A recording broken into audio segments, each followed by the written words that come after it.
Hola amigos, ¿qué tal? Muy buenos días, bienvenidos a su programa Horizonte Empresarial. Como cada viernes, mi nombre es Alma Patricia Bucio, los saludo con mucho gusto a todos nuestros amigos de Orbe Network, nuestros amigos en cabina.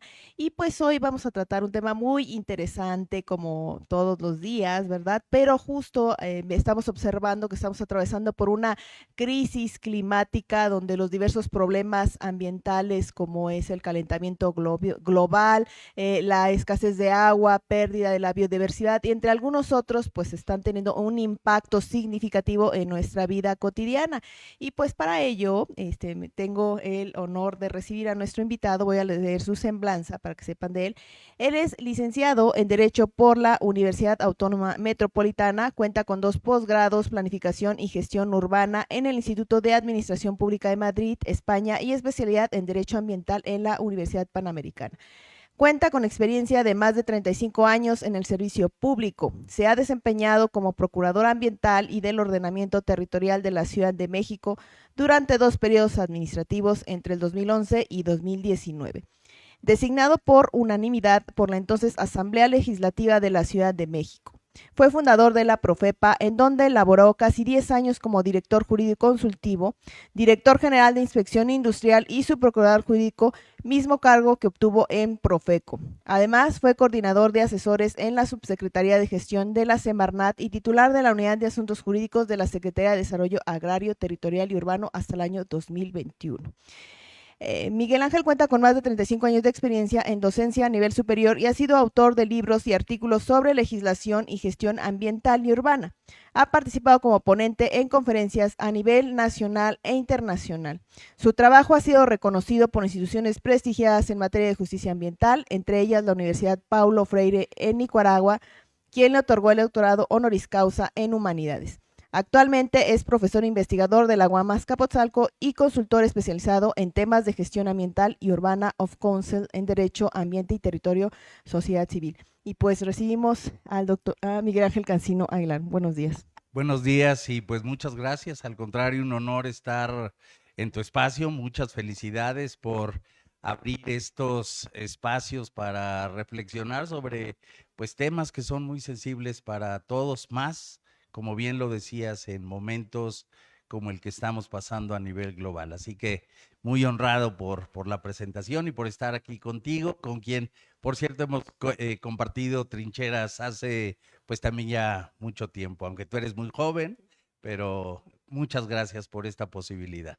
Muchas gracias, Miguel Ángel. Y pues bueno, el tiempo apremia y tenemos mucha información que nos puedes compartir, por lo cual agradezco también tu generosidad en estar con nosotros este día. Y bueno, Miguel, pues quisiéramos que nos platicaras acerca de cuáles son los principales desafíos que enfrenta la gestión para la sustentabilidad y qué papel juega el territorio. Mira, yo creo que es una pregunta muy atinada hoy. De repente yo creo que no nos estamos dando cuenta de la situación que estamos viviendo y la que vamos a enfrentar a corto plazo y a mediano plazo, por supuesto, pero hoy por hoy estamos en una situación de emergencia. Es una situación en donde tenemos que tomar decisiones, pues prácticamente de inmediato. Como bien decías, estamos saliendo de una crisis sanitaria derivada de una mala relación entre las personas y la vida silvestre, por cierto, ¿no? Fenómenos zoonóticos fue lo que generó el COVID-19. Hay una crisis económica a nivel global, ¿no? Tenemos hoy altibajos que afectan nuestra actividad económica, nuestra calidad de vida y, por supuesto, la crisis ambiental y climática. Entonces, tenemos que adoptar medidas urgentes, integrales y de corto plazo, porque si no, vamos a estar enfrentando procesos de deterioro ambiental, de recursos naturales, climáticos, que hoy son impensables. Entonces, hay que cambiar los paradigmas. Cuando hablamos de gestión para la sustentabilidad, por lo menos en mi caso, nos acercamos mucho al marco jurídico, al marco institucional, y cómo nos ayuda o no para atender estas situaciones que estamos pasando, ¿no? Así que yo creo que hoy tenemos la urgencia de repensar nuestros hábitos de producción y de consumo. Desafortunadamente, después de la pandemia, seguimos haciendo las cosas iguales O peor. o peores a veces. O sea, tenemos que revisar lo que estamos haciendo y cómo lo estamos haciendo. Cómo nos alimentamos, cómo nos movemos, cómo generamos nuestra energía, cómo utilizamos los recursos naturales. En fin, hoy tenemos que hacer un cambio de 180 grados a lo que estamos realmente nosotros haciendo, sobre todo por esos efectos sobre el ambiente y los recursos naturales. Muchas gracias, Miguel. Y platicábamos en estos días acerca de la modernización, acerca de los instrumentos de la política ambiental. ¿Qué nos puedes decir en relación al ordenamiento ecológico del territorio? Mira, en esta necesidad de fortalecer la gestión para la sustentabilidad, hay una serie de aspectos que hay que estar considerando, ¿no? Tú tocas uno de esos aspectos. Hay muchos: derechos humanos, federalismo, participación social, pero yo creo que el tema de instrumentos de política ambiental o territorial es un tema importante. Dos comentarios sobre esto. Una, hay que darle un mayor énfasis al territorio. El territorio tiene que ser nuestro aspecto, énfasis en esa búsqueda de nuevos paradigmas para fortalecer la gobernanza, para la sustentabilidad. No le hemos dado al territorio, desde el punto de vista institucional, el peso que deberíamos, ¿no?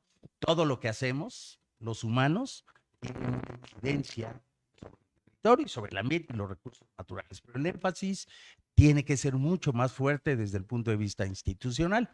Y en ese sentido, evidentemente, hablar de ordenamiento del territorio, pues nos tiene que llevar a corregir la manera en que hoy estamos percibiendo el territorio. Para darte un ejemplo, hoy institucionalmente tenemos dos maneras de entender la planeación del territorio y lo que podemos o no podemos hacer.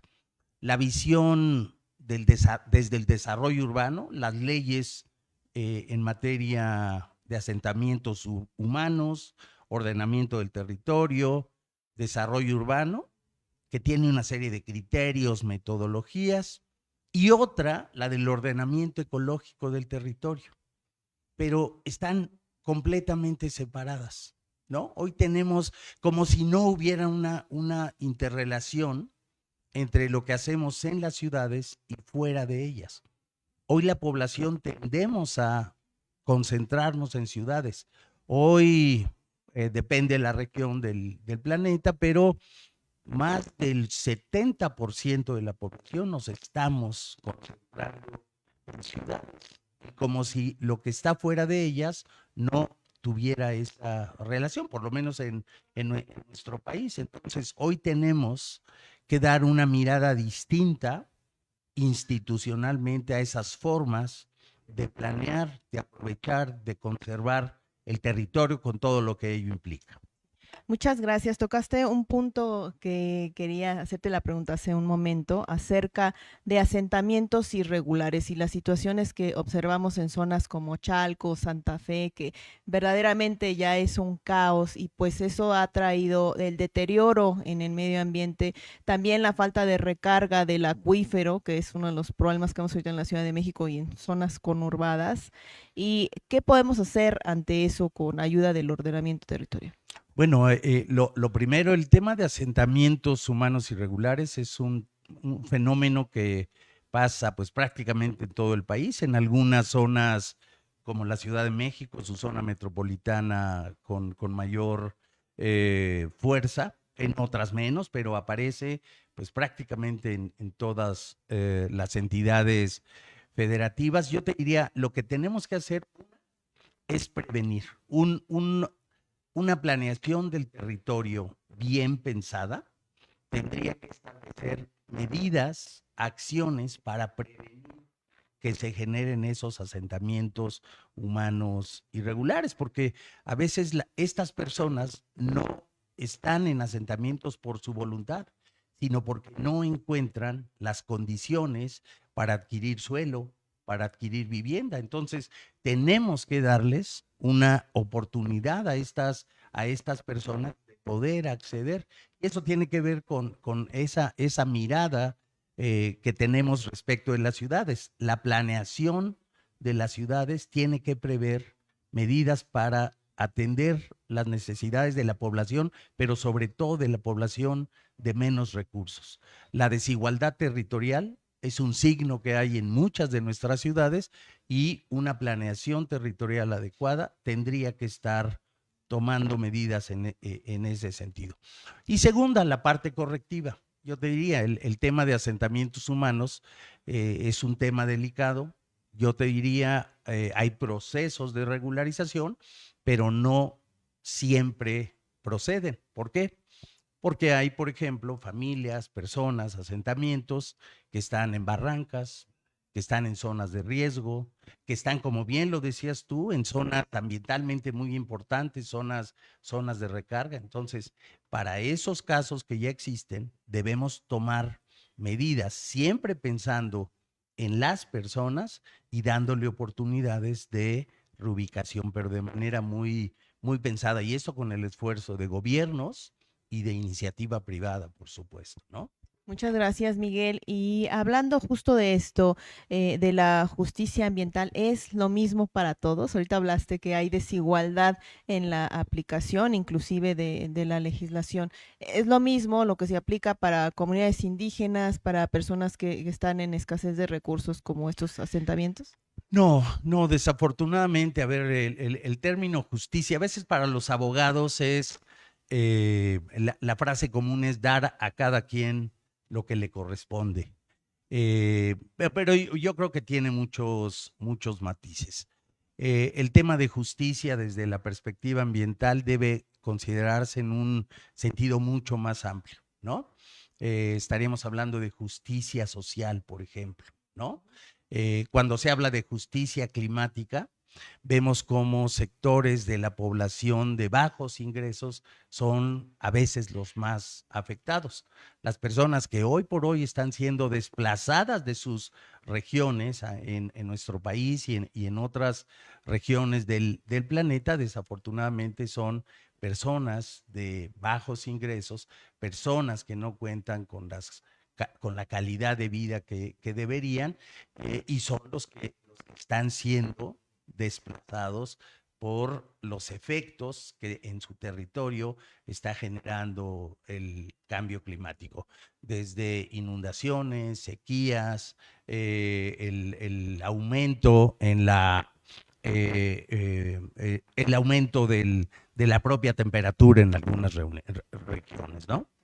Sí, gracias. ¿Y qué nos puede decir? Hemos visto a través de la presente administración mecanismos de participación de consulta.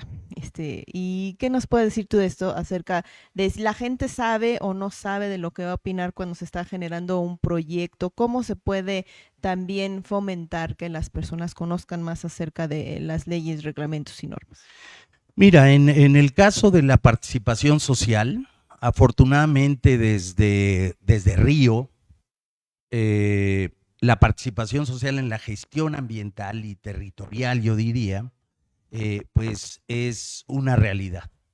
Pero hoy por hoy es uno de los retos que tenemos. Es uno de los pendientes que como sociedad tenemos. No hemos sabido canalizar adecuadamente procesos de consulta. Hoy nos está haciendo falta revisar lo que estamos haciendo y cómo lo estamos haciendo.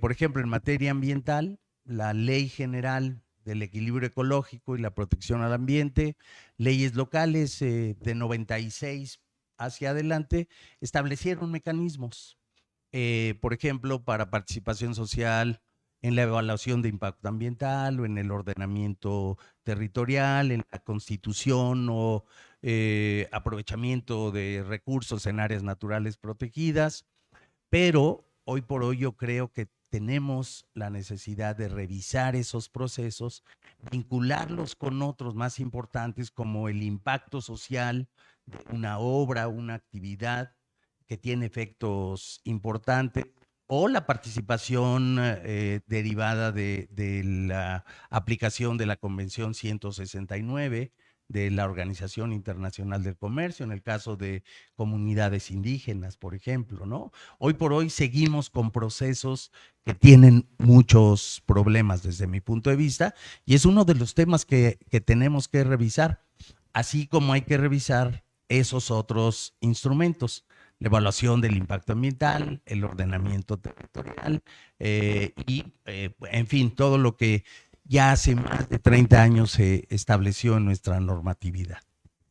Sí, gracias. Y respecto de la industria, ¿cómo ves tú ahorita el tema que está en auge del nearshoring con el ordenamiento territorial? Mira, yo creo, este es un punto muy importante. Yo creo que eh, si queremos aprovechar la condición que hoy tiene nuestro país a nivel mundial, si queremos que llegue inversión, si queremos generar empleos, tenemos que dar certezas a todos de lo que se puede y no se puede hacer en el territorio. Y justamente eso es lo que hace el ordenamiento del territorio. El ordenamiento del territorio nos establece las condiciones de lo que podemos, no podemos, y cuando lo podemos, cómo lo debemos hacer. La garantía de la inversión, la certeza jurídica, garantizar protección de nuestros recursos naturales, el uso adecuado del agua, por ejemplo, tenemos que hacerlo pensando en una planeación territorial distinta como lo estamos haciendo hoy. Yo te diría, deberíamos tener indicadores para estar identificando esas zonas donde puede llegar la inversión, ¿no? Y establecer las condiciones claritas para que pueda llegar esa inversión de manera adecuada. Si no, nos va a pasar lo que pasó en la frontera, por ejemplo, con las maquiladoras, ¿no? Llegaron muchas maquiladoras, pero también problemas de contaminación del suelo, de contaminación atmosférica, de manejo inadecuado de residuos peligrosos. El ordenamiento del territorio te anticipa muchos de estos fenómenos. Y por ejemplo, hoy hablando de las candidaturas, las dos candidatas que el candidato han planteado polos de desarrollo. El ordenamiento del territorio te permite certeza qué tipo de desarrollo vas a tener y no estar tomando decisiones sobre las rodillas en unos meses, en periodos cortos. Ojo, la generación de instrumentos adecuados lleva tiempo. No son procesos sencillos porque hay que prever la participación de la gente. O sea, en estos procesos no es lo que diga nada más gobierno, no es lo que diga nada más los especialistas. Hay que involucrar a la población, tanto en el territorio como la que pudiera estar interesada en llegar, ¿no? Esto es lo que te fortalece el ordenamiento del territorio de manera importante. Gracias. Si les pudiera decir a todos nuestros amigos que nos están viendo la diferencia entre un proceso de consulta pública y un proceso de una consulta ciudadana. Bueno, a ver, yo te diría, los matices entre participación ciudadana y participación pública son mínimos, yo te diría. Es dependiendo de cómo se institucionalizan esos procesos. Para mí es de repente cómo institucionalmente hablamos o de participación ciudadana o de participación pública. Regularmente tienen la misma orientación, pero a veces, como bien dices tú, no son consideradas como lo mismo. Yo les daría el mismo peso específico y trataría de identificar cuál sería la orientación del uso en uno u otro caso, ¿no? Pero regularmente se habla de participación pública, ciudadana, participación social, tratando de buscar mecanismos amplios que permitan a la mayor cantidad de personas incidir sobre la toma de decisiones. Muchas gracias, Miguel. Y también una duda que seguro muchos están ahorita haciéndose en sus casas es, ¿quiénes son las instituciones que se encargan de vigilar y de aplicar la legislación ambiental? Bueno, digamos, ya pasando al tema de la aplicación de la legislación, yo te diría, tiene distintos niveles, también distintas orientaciones. En México, la práctica cotidiana es que sean las autoridades administrativas, organizaciones como la Profepa, procuradurías locales, ¿no? En entidades federativas, entiendo, hay 20 procuradurías ambientales en 20 entidades federativas, las que se encargan en mucho de estar promoviendo y vigilando el cumplimiento de la normatividad ambiental, pero también se han desarrollado ya otros esquemas. Ya el Poder Judicial, ya a través de juicios especiales, el amparo y otros juicios especializados, las personas tienen la posibilidad de defender su derecho al medio ambiente. A veces las comisiones de derechos humanos, a veces, decimos los abogados, hay órganos jurisdiccionales como los tribunales de justicia administrativa, federal o locales, también tienen incidencia en la solución de conflictos. En fin, afortunadamente en México, aunque hay muchos retos, y eso lo platicaremos un poquito más adelante, ha habido un buen avance en conformación de entidades para vigilar el cumplimiento de la normatividad. Excelente, Miguel, muchas gracias. Qué interesante todo lo que nos comentas. Pues vamos a hacer una pequeña pausa, pero vamos a dejar en el aire la pregunta de cuál es la situación actual de los sistemas de responsabilidad ambiental para que Muy bien, nos cómo no, dejemos estar. regresamos, Bueno, gracias. Regresamos, amigos.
Hola amigos, pues ya de regreso en su programa Horizonte Empresarial nos acompaña Miguel Ángel Cancino Aguilar y estamos platicando acerca de ordenamiento territorial, justicia ambiental y se quedó la pregunta acerca de cuál es la situación actual de los sistemas de responsabilidad ambiental, Miguel.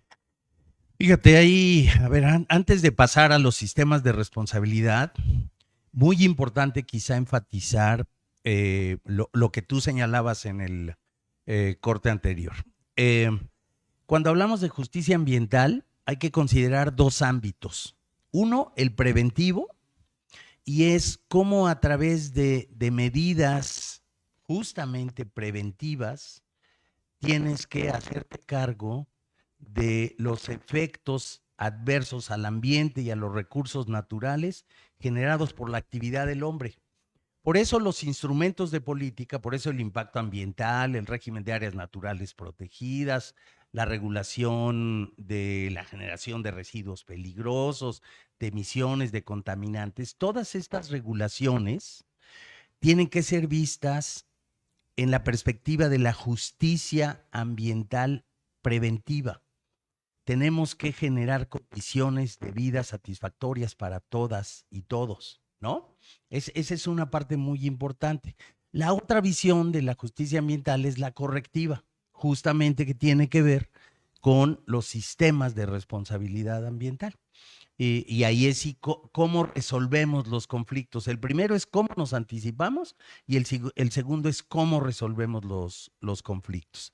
En esta segunda parte yo te diría, a lo que uno aspira es a tener un derecho al medio ambiente justiciable, ¿no?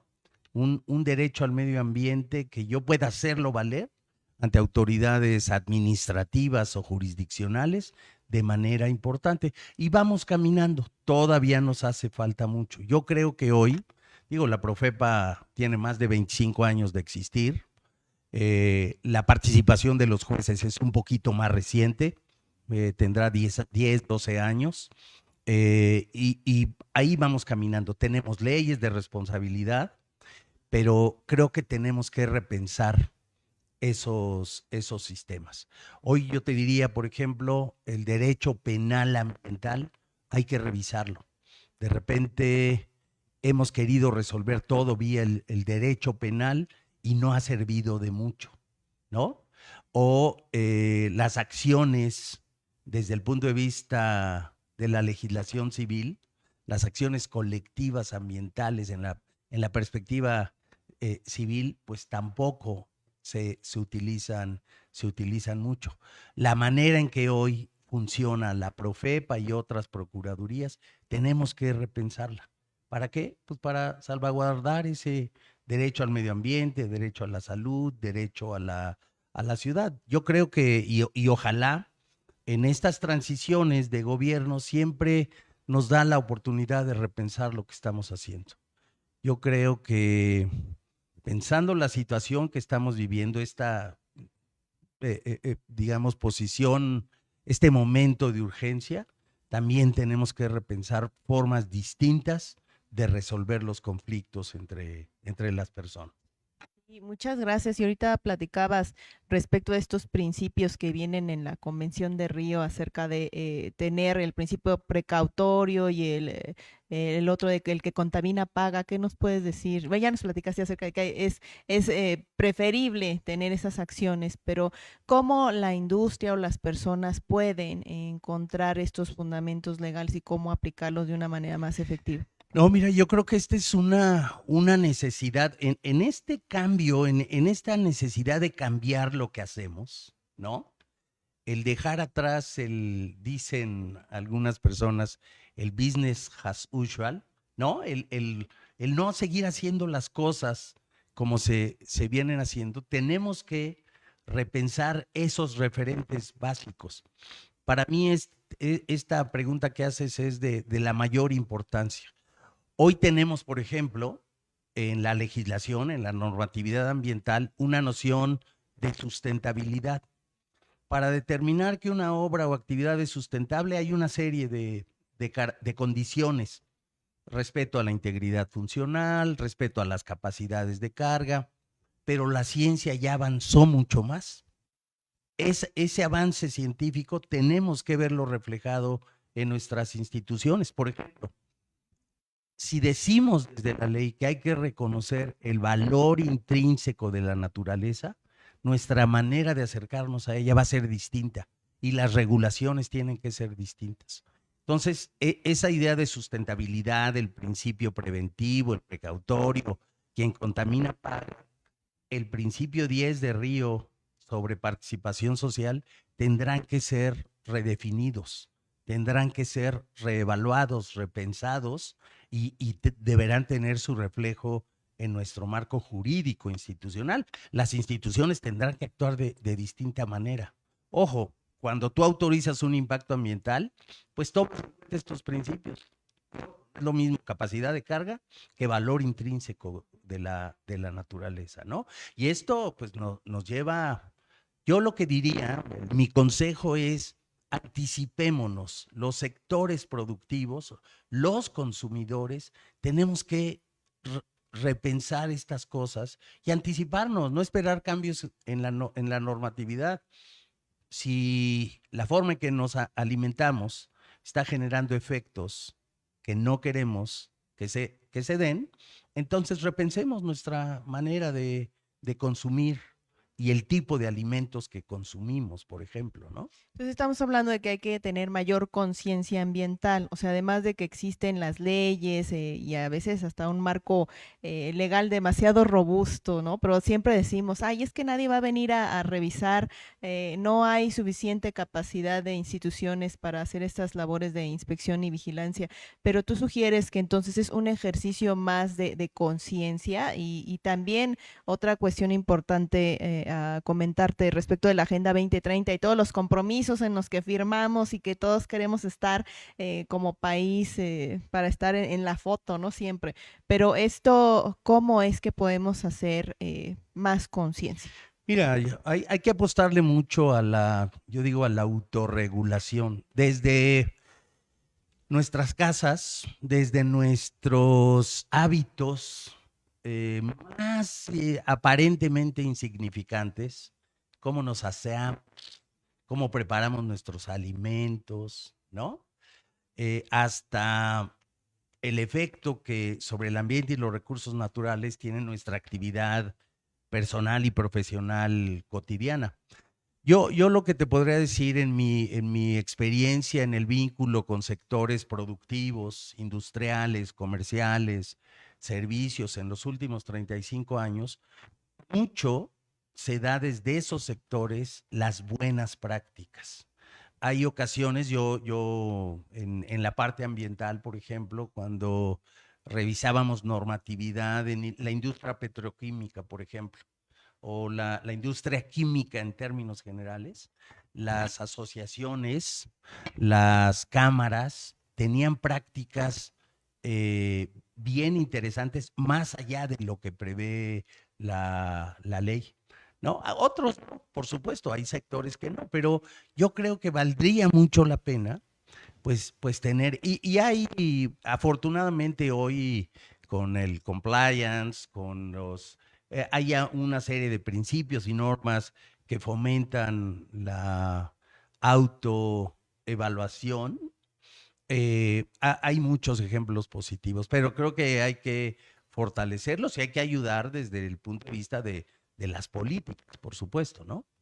Y hablando un poquito más concreto, si nos pudieras hablar de esos ejemplos exitosos que hayan aplicado de manera eficaz tanto la justicia ambiental como la gestión ambiental estratégica.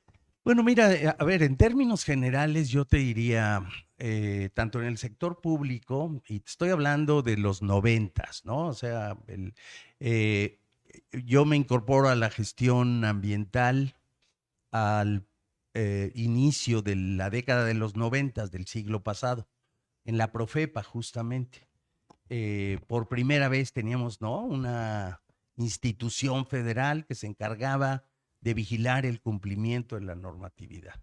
Y lo que veíamos era un sector industrial, por lo menos te hablaré del industrial, pues que no estaba ajustando sus actividades a la normatividad correspondiente.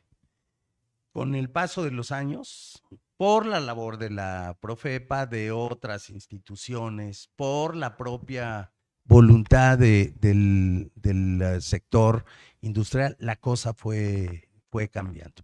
Y evidentemente, pues no es lo mismo las grandes empresas, las medianas empresas y las empresas pequeñitas. El costo a veces es mucho más, por ejemplo, para las micro y las pequeñas empresas, ¿no? Del cumplimiento. Pero hoy por hoy yo te diría que hay muchos ejemplos en muchos sectores públicos y privados que han cumplido y que hoy tienen que cumplir con la normatividad, ¿no? Gracias. ¿Y cuáles serían los principales retos que tú, en tu experiencia como procurador en estos cargos públicos que has tenido, han obstaculizado la aplicación de la legislación ambiental? Bueno, mira, yo creo que ahí sí la falta de voluntad, la falta de responsabilidad, porque así como hay muchas personas que buscan cumplir con la normatividad y que hacen un esfuerzo para ajustarse al cumplimiento, también es cierto que hay personas pues que no lo hacen, que no tienen la conciencia para estar ajustándose a la normatividad. A veces la falta misma de instrumentos adecuados, transparentes para solucionar los conflictos, pues no te ayuda.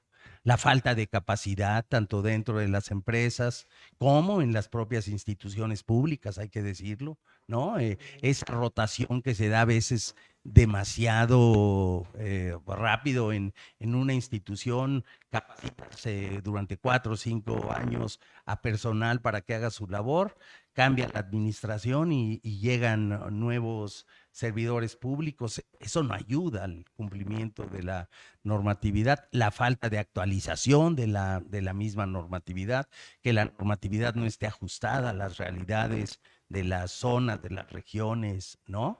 La falta de capacidad de los tomadores de decisiones.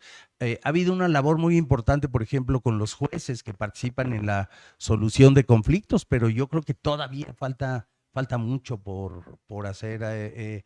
Es un gran reto el que tenemos hacia adelante. Gracias. ¿Y cómo consideras que debería de ser ese fortalecimiento hacia estos mecanismos de justicia ambiental? Mira, yo creo que hoy lo que hacen las instituciones públicas, por ejemplo, la Propepa, hoy desahogan procedimientos administrativos. Lo vienen haciendo los últimos 25 años. Hoy yo creo que las instituciones de procuración de justicia deben tener mayores elementos, herramientas para resolver rápido, de manera oportuna, sin gastar recursos, esos conflictos que se le presentan.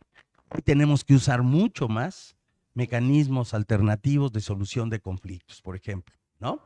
Conciliación, el arbitraje, la mediación.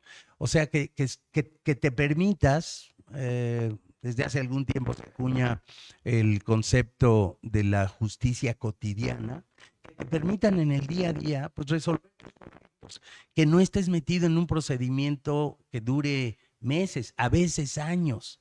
Hacen una inspección y la resolución la emiten año y medio después. Ya ni existe la empresa. Ya ni existe la empresa o ya se solucionó el problema, hay una carga administrativa. O sea, tenemos que repensar esas maneras de entender la ley. Yo te diría un ejemplo de una institución renovada es la Procuraduría Ambiental y del Ordenamiento Territorial de la Ciudad de México. No es porque me haya tocado hacer esos cambios, pero yo invito a la audiencia a que le den una checadita a la ley orgánica, porque ya es una manera de repensar, de utilizar otro tipo de herramientas para la solución de conflictos urbano-ambientales, por cierto, ¿no? Conflictos a veces vecinales que se resolvían en una reunión dentro de la propia institución. Había conciencia, o a veces solo con información se resuelven los conflictos. Evidentemente, pues hay que mantener un esquema de sanción, pero hay que buscar nuevas formas de solucionar esos conflictos. Claro, y la transparencia creo que es otro aspecto importante a resaltar. Muchísimo. En la medida en que el ciudadano tiene información, se evitan conflictos. Oye, ¿y qué piensas? Ahorita hablaste de herramientas para poder hacer más ágiles los procesos. ¿Qué piensas tú acerca de que con la inteligencia artificial al día de hoy se han emitido algunas sentencias en Latinoamérica, bueno, Sudamérica principalmente, utilizando estos nuevos robots ya con la información precargada?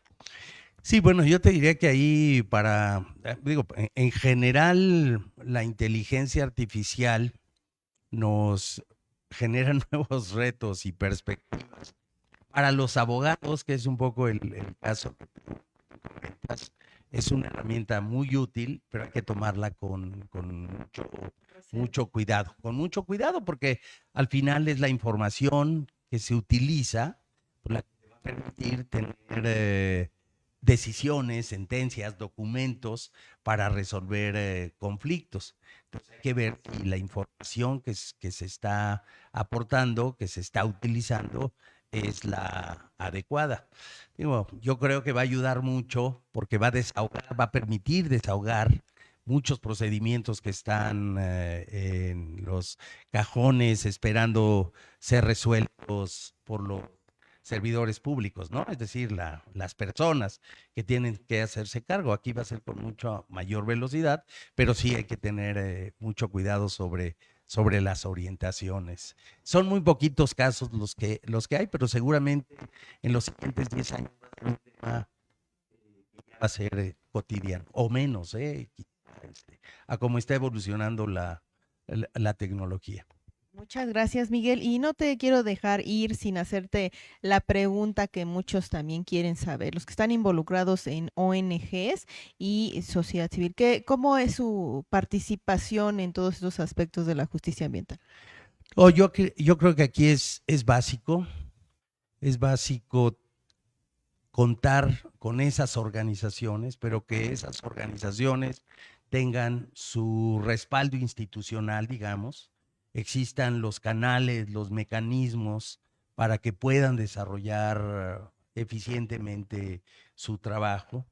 Recientemente en México y en otras partes del mundo hemos visto cómo los defensores ambientales sufren personalmente o con sus familias por la labor que realizan. Hay que garantizar la posibilidad de hacerlo de manera abierta, yo creo. Ahí nos está haciendo falta en este fortalecimiento de la gobernanza, aterrizar un poquito, juridificar de un poquito más escaso, ¿no? En términos del acceso social a la toma de decisiones, a la información, a la justicia y a la defensa del derecho al medio ambiente y a los recursos naturales, ¿no? Yo creo que es indispensable para las sociedades que contemos con personas y organizaciones que tengan ese tipo de actividad y hay que apoyarlas y hay que sumarlas. No es una causa individual o de grupo, es una causa de todos. Hoy debemos tener claro que la salud del planeta es la que está en riesgo y hay que resolverla integralmente. Por eso, de repente, no entendemos cómo en campañas políticas, México está viviendo en este momento a nivel nacional, no vemos propuestas en ese sentido de atender las urgencias que tenemos, ¿no? Como tú bien decías, la Agenda 2030 ya la tenemos encima y muchos de los indicadores para llegar a las metas de esa Agenda 2030 o los 17 Objetivos del Desarrollo Sustentable, estamos muy lejos de cumplir las metas. Bueno, tenemos que hacerlo, ¿no? Y la labor de estas organizaciones, de estas personas, pues es muy importante. Muchas gracias, Miguel. Pues ahorita comentaste en resumen prácticamente todo lo que queremos saber. Quisiéramos pues que nos dieras algunas recomendaciones finales para mejorar la coordinación entre los diferentes actores. Aquí estamos platicando de los gobiernos, las empresas, las personas y pues bueno, pues ahí va de la mano también el medio ambiente. ¿Cómo le No, hacemos? yo creo, digamos, el reto es, debemos tener como parte de la agenda pública, de la agenda privada, de la agenda social, de la agenda de todos, debe ser cómo apoyamos el fortalecimiento de la gobernanza para la sustentabilidad. O sea, en la trinchera que nos toque, ¿qué podemos hacer para avanzar en ese fortalecimiento? Que implica muchas cosas. Implica orientar tu trabajo hacia la garantía, por ejemplo, de derechos humanos, que implica una mejor relación entre niveles de gobierno, que implica mejorar nuestra justicia ambiental, ¿no? Entre muchas otras cosas. Pero creo que aquí el cambio lo tenemos que hacer todos. Tenemos que tener un nivel de exigencia hacia los tomadores de decisiones mayor, pero con mucha mayor claridad, ¿no? Una agenda social para fortalecer la gobernanza para la sustentabilidad. Muchas gracias, Miguel. Pues un honor que hayas estado con nosotros. Dinos dónde te podemos encontrar para los que quieran ampliar esta información que nos brindaste hoy. Pues como bien decía, soy profesor investigador en la UAM, en Facebook, en Instagram, en Twitter estoy con mi nombre, Miguel Ángel Cancino.